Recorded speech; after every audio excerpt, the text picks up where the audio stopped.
Evening. For those of you who don't remember me or don't know, my name is Sarah Bussey, and I am one of the current Poets Laureate of Madison. Every quarter, we come before you to present a poem by one of our poets here in the city, and tonight it's my great pleasure to introduce Oscar Mireles. Oscar has been writing poetry for the past 25 years. He produced a chapbook titled Second Generation in 1985. He is the editor of two editions of the anthology titled I Didn't Know There Were Latinos in Wisconsin. The first one published in 1989, and the second came out in 1999. There is a third edition currently in the works, forthcoming in 2014.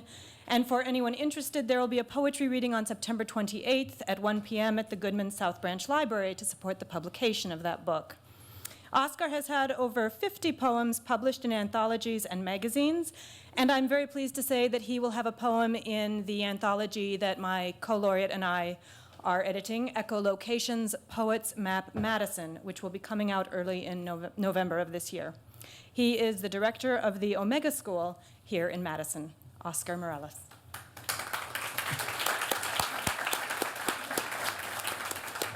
Thanks a lot, Sarah. It's nice to be here for a different reason than representing Omega School. So this is a poem that I wrote that was featured on Wisconsin Public Radio, and it's called Lost and Found Language. It started in 1949 when my oldest brother came home from school in Racine, Wisconsin, after flunking kindergarten because he spoke no English, and declared to my parents that the rest of the kids have to learn to speak English if we plan on staying here in the United States. So my parents lined up the rest of the 7 younger children, had us straighten up, tilt back our heads, reach in our mouths with their bare hands, and took turns slicing our tongues in half, making a simple but unspoken contract that from then on, the parents would speak Spanish and the children would respond back only in English. How do you lose a native language? Does it get misplaced in the recesses of your brain, or does it never quite stick to the sides of your mind? For me, it always started with a question from a brown-faced stranger. ¿Hablas español? Which means, do you speak Spanish? Which meant if they had to ask me if I spoke Spanish, this was not going to be a good start for having a conversation. My face would start to get flushed with redness, and before I had a chance to stammer the words, I don't, I could see it in their eyes, looking at my embarrassed face, searching for an answer that they already knew. As I walked away, I know what they were thinking. Who is this guy? How can he not speak his mother's tongue?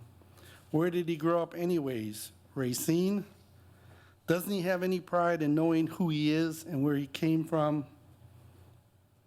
I tried to reply, but as the words in Spanish floated down from my brain, they got caught in my teeth, the rocks of shame.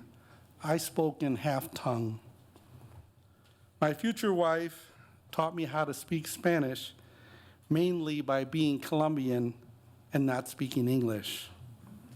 And I had already known the language of hands and love, which got me confident enough to reach deep inside myself to find the beautiful sounds and Latin rhythm that lay deep within me.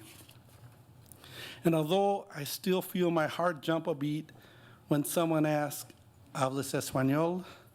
Now the Spanish resonates within me, and that echoes back, sí, y usted también. And today, as I talk with the Spanish-speaking students at Omega School, they can not only feel my words, they can feel my warm heart splash ancient Spanish sounds off my native tongue that has finally grown whole again. Thank you. Thank you, Oscar, and thanks for your work.